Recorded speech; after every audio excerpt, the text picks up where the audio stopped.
Ukraine can be part of it. He knows that.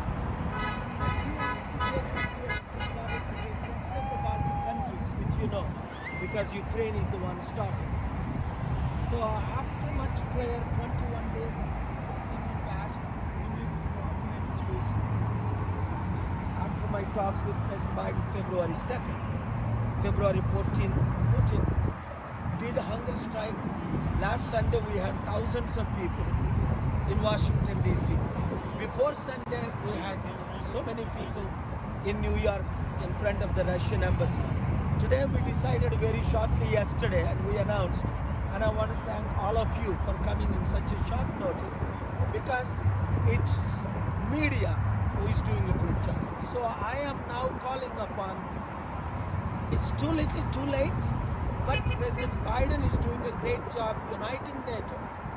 But that's not enough, because people of Ukraine are dying. I've been there since 1991.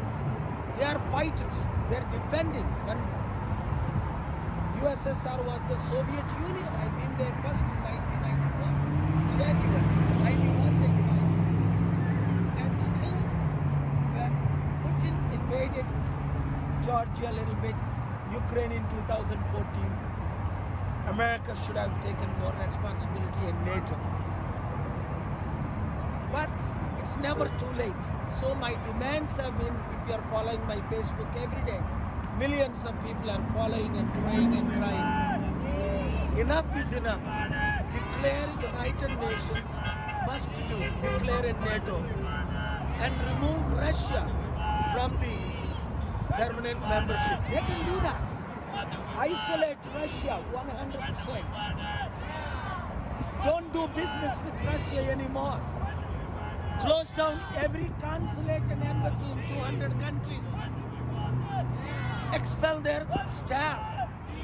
Take stand, otherwise it's coming to you, not just to NATO countries, it's coming to America. What I said, read to the Chief Justice of India, Chief Justice of US, Chief Justice of International Criminal on January 30th. Please stop this war. How could they ignore it? I have personally spoken to the Supreme Court justices. I begged them, because they have no right to invade Ukraine. And Supreme Court justices can declare and send notices to the Russian embassy. Why are you doing it? They have not sent. Now, after I did a hunger strike since February 1st, 2nd, Washington DC, then in New York, now they are taking seriously. But I want to thank everybody who are understanding. Most important thing, I want to thank you for praying. Thank you for uniting Republicans and Democrats. I've spoken to John Thune. I've spoken to Ted Cruz. I've spoken to Lindsey Graham. I've spoken to Nancy Pelosi. So many Democrats. This is not the time for scoring political points. We spent $8 trillion for unnecessary Afghanistan and Iraq war. At least give $1 out of $1,000 you spent. Send $8 billion humanitarian aid to Ukraine. Stand with Ukraine. You are standing with God. You are standing for justice. You are standing for peace. You are standing for people all over the world. Otherwise, God's judgment will come upon us. I've been living since I preached in 1989, Lakewood Church, Joel Osteen. 1990, Second Baptist Church, Dr. Adia. You people are praying, and I want to thank John Morgan, Sageburn Baptist Church. All the pastors who are standing. Thank you. Thank you. People of God, thank you. This is God's war. This is David versus Goliath.